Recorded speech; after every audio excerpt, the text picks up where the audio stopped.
Hər şey salam, kanalıma videomuz xoş gəldiniz. Mən Asim. Bu günləri nələr eləyəcəyim onu deyim. Bir dənə hər şeydən qabaq saat 4-də riyaziyyat hazırlığım var. Ona gedəcəyəm. Ondan başqa bir hazırlığım yoxdur bu günləri. Trigonometriyadır bizim riyaziyyatdakı mövzumuz və qrupa atılan tapşırıqlar var idi. Onları yazmalıyam. Ortalama bir 30-a yaxın misaldır. Onları həll eləməliyəm. Ondan sonra dünənləri topluğunu yazmışdıq. Topludan da təqribi bir 7-8 dənə falan sualım çıxmışdı. Onlara təzədən baxacağam. Düsturları oxşu bir dənə təkrarlayacağam. 14 dənə səhv eləmirəmsə düstur öyrənməliydik bu gün üçün. Ondan sonra sabahları fizika hazırlığım var. Oturub fizika tapşırıqlarını yazacağam və fizikadan sınaq yazacağımıza görə oturub bir dənə fizikanı təkrarlayacağam, düsturları falan. Özüm bir dənə əgər sınaq tapsam həmin sınağı işləyərəm. Tapa bilməsəm də ki, bu qayda kitabının arxasında, daha doğrusu hər bölmə bitəndən sonra məsələlər verir, izahını verir falan. Onlara baxaram. Başqa deyə biləcək bir şeyim yoxdur hal-hazırda. Yəni bu ikisini eləməliyəm. Əsas hal-hazırda riyaziyyatda trigonometriya, bir də ki fizikadır. Fizikadan da tapşırığımız ətraflı idi. Ətrafını yazmalıydıq. Digər mövzuna da yadımda deyil. Onu yazmalıyıq, amma ortalama bir 70-80-ə yaxın sual olmalıydı və ətraflılar müəllimə demiş ki, böyük ehtimalla yarıya kimi yaza bilsəz, yəni böyük şeydir. Ona görə birinci qaydaları oxuş təkrarlayacağam, tapşırıqları yazmağa sabahlar başlayacağam. Yəni bildiyiniz kimi payız tətildir. Tapşırıqları bu gün yazmasam belə sabahları durub, yəni olsa məktəb falan yoxdur da, sabahları durub da yaza bilərəm. Çox da böyük bir problem olmaz. Yəni əsas qaydalardır, qaydaları öyrənməliyəm. Yəni öyrənmişəm, təkrarlamalıyam da. Yəni indiki mövzumuz şeydir, bizim sürtünmə qüvvəsi, yəni dartı falan. Çox belə əlləm-qəlləm suallar verirdi. Dəlləm-qəlləm suallar çıxardıla bilir bu mövzudan. Ona görə də istəyirəm bir dənə qaydaları tam belə otuzdurum. Ondan sonra keçim tapşırıqları işləməyə. Və dediyim kimi bu qədər. Saat da hal-hazırda 2-yə işləyir 20 dəqiqə. Bu vaxta qədər nə edirdim deyə soruşsaz əgər, telefon oynayırdım. Yəni telefon oynayırdım. Bir də dünənləri bir şəkil çəkdim, gözləyin. Bir dəftərim var mənim, bu cürlə bir dəftərim var. Normalda bu dəftər dırnaq arası 100 vərəq idi. Mən bunu bəlkə 60 vərəq falan eləmişəm hal-hazırda. Vərəqlərini cıra-cıra, yəni yazıb bir tər olub da. Bu dəftərin içinə yəni gündəlik nələr eləyəcəyəm, onları yazıram. Ondan sonra hazırlığımın, həmin günkü hazırlığımın vaxtını yazıram. Bir də günə xal verirəm. Məsəl üçün 8 tapşırığım var idi. 8 dənə eləməli olduğum şey var idi. Bunun 5-ini elədim, 3-ünü elədim falan. Məsəl üçün noyabrın 13-ün 8 dənə şey yazmışam və bu 8 dənə şeydən cəmi 3 dənəsini eləmişəm. Onlardan bir də yuxudan oyanmaq, yuxudan oyanmaq, yatmaq və futbola getmək. Yazarım. Belə şeylər, o cür bəsit şeyləri yazmıram bura. Həm yemək yeyinə, yuxudan oyanınca, yatqına, o cür şeyləri yazmıram bura. Burada daha çox necə deyim, təməl şeylər. Məsəl üçün, riyaziyyatdan tapşırığım var, hazırlığım var. Onu yaz. Yaz. Bu əsas. Dərinliyinə girmirəm. Yox, nə bilim, filan saatda yaz ki, onu mu eləmirəm? Məsəl üçün, bir-iki dənə sual var idi ki, necə planla işləyirəm falan. Mən planla işləmirəm. Prosta səhər dururam, ya da ki, dünənləri axşamda yatmamışdan qabaq yazıram sabahlara eləməli olduğum şeyləri. Bunu saatla yazmıram. Günü yazdım, hansı gündür. Altdan xətt çəkdim ki, o birisi yazılardan ayrılsın. Nə hazırlığım varsa, yer tapsam qırağından yazıram. Tapmasam da bu cür yapışdırıram, yazıram bura. Ki bu hazırlığım var. Bir də məsələn məktəb varsa yazıram, mənim məktəb var. Fisyo. Ondan sonra eləməli olduğum şeyləri yazıram bura. Da saatla yazmıram. Gün vaxt tapdıqda istədiyim sırayla eləyirəm bunları. Bunların hamısını eləməyə çalışıram da. Məsəl üçün noyabrın 13-ndə futbola get, ingilis dili öyrən, Python öyrən, teorem öyrən, rüfo suallarına bax, riyaziyyatdan üç bucaqları işlə, fizikadan qaydanı öyrən, tapşırıqları işlə. Bir dənə uzun vlog çəkirəm, bir dənə də qısa vlog çəkirəm. Bunlardan uzun vlogu çəkmişəm, riyaziyyatdan üç bucaqları yazmışam, bir də futbola getmişəm. 3-ünü eləmişəm, 5-ini eləməmişəm. Yazmışam bura 8-də 3. Gün də zibil kimi. Çünki həmin gün başım falan ağrıyırdı. Dəhşət bərbad gün idi. Hələ də yadımdadır. Heç nə edə bilməmişdim həmin gün. Yəni demək olar full yatmışdım. Ondan sonra noyabrın 11 üçün var. Onlayn dərsə girir, riyaziyyatdan sınaq yazıram, fizikadan qaydaları öyrən, tapşırıqlar yaz, video paylaşıram. Bir də 20:00-da yat. Bu yatmaq da ne düzəldirəm? Yəni 11-dən gec yatmaq istəmirəm də, bu yuxu rejimini düzəltmək istəyirəm. Bu onlayn dərsə girmişəm, sınaq yazmışam, sınaqdan 92 bal almışdım. Fizikadan qaydanı öyrənmişəm, tapşırıqları yazmışam, video paylaşmışam. 20:00-da yatmışam. Yazdım 6-da. 6 bura gün orta yazdım. Niyə? Çünki həmin gün çox da belə məhsuldar bir gün dedi. Prosta yazdığım şeyləri elədim. Bu sınavdan da 92 bal almışam. Üstünə yazmışam ki, artırıcına. Sonra noyabrın 12-si üçün də vəziyyət dəhşət pis idi. 10 dənə tapşırığım var idi. Məsəl üçün 4-ünü eləmişəm falan bu cürünə. Hə, bu şəkil də buydu. Spider-Man seçmişəm bir dənə bura. Sonra məsəl üçün noyabrın 13-ü var, 14-ü var, 17-si var. Arada bəzi günləri yemişəm falan. Yəni bu cürünətdə bunu da istəyirəm, yəni yavaş-yavaş artırım. Daha sonrasında belə bir şey var, o da bileyim. Belə bir şey var, belə bir dəftər götürdüm. Yazmışam içinə 18-11-2025'də bunun içində yazdığım şeyləri oxumayacağım. Amma qısaca nə işə yarayır onu deyim. Gecə yatmamışdan qabaq ağlınıza bir şey gəldi. Oturursunuz, yazırsınız bütün. Səhər durdunuz, ağlınıza bir şey gəldi. Özünüz üçün yazırsınız. Gün ortayla bekarsınız, ağlınıza gələn yazırsınız bura. Yəni beyninizdəki şeyləri bura boşaldırsınız. Bir növ günlük kimidir. Prosta onun daha səliqəsiz versiyasıdır da. Yəni günlükdə yazırsan ki, salam günlük, mən oyandım, nə bilim, bugün bunları elədim. Burada ne məsələsində səhər durdun, nə eləmək istədin, nəyi necə elədin. Bir də özünlə danışırmışsanmış kimi yazırsan da burada. Başqa da belə bir şey yoxdur. Burada şunu üstədir. Trigonometrik hətta o üzdür, bu üzdür. Müəllimə çıxardıb verir. Buradan əsas trigonometrik eyniliklər 6 dənə də 2 qat bucaqlar var, 8 dənə onları öyrənməliyəm. Yəni bunları öyrənmişəm, bir dənə ucuzdan təkrarlayacağam ki, gedim o məsələləri falan da yazım. Görüm bu trigonometriyanı saat 2 işləyir 25 dəqiqədə bu dəqiqə. 3-ün yarısına kimi qutara bilsəm, 3-ün yarısından da 4-ün yarısına kimi fizikadan qaydaları oxuş təkrarlayaram. 6-da sonra riyaziyyatdan qaydandan sonra indi 6 7-yə işləmişdə qayıtdım. 6-da fizika qutardı, riyaziyyat qutardı. Gəldim evə oturub tez-tez fizikadan tapşırıqları yazmağa başlasam çox əla olar. Yəni indi kameranı söndürürəm, bu cürünü söndürürəm.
evdən çıxdım, gedirəm riyaziyyat hazırlığına.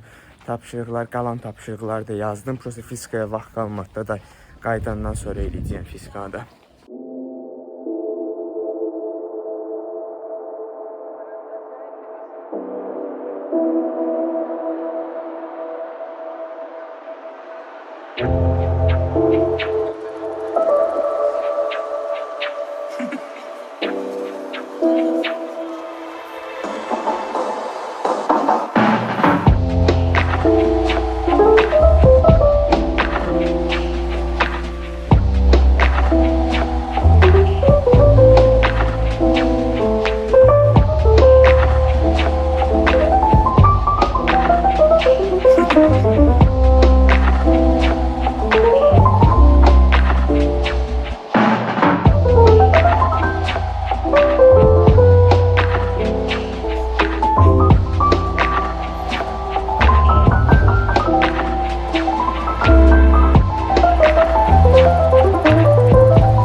Neyse. YouTuber'sa da olmaq istəyər, qoy rahat olsun. Dükana gedirik indi.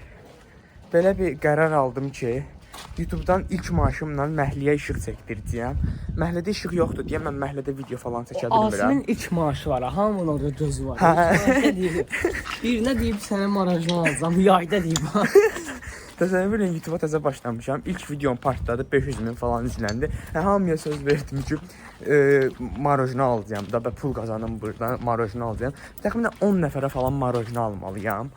Bir ara çox qaza gəlmişdim. Gələn gedənə söz verirdim ki, və ilk maaşımdan bunu eləyəcəm, onu eləyəcəm. Amma əsas məqsədim ilk maaşımla məhliyə işıq çəkdirməkdir ki, mən məhlədə video çəkə bilmirəm axşamlar. Yəni, üzüm falan düşmür, ancaq sesim var. Yuxulmuşdum ha. Nətərsən Yusuf? Neyse de indi dükana gedirik. Söndürüm kameranı, birazdan açarım.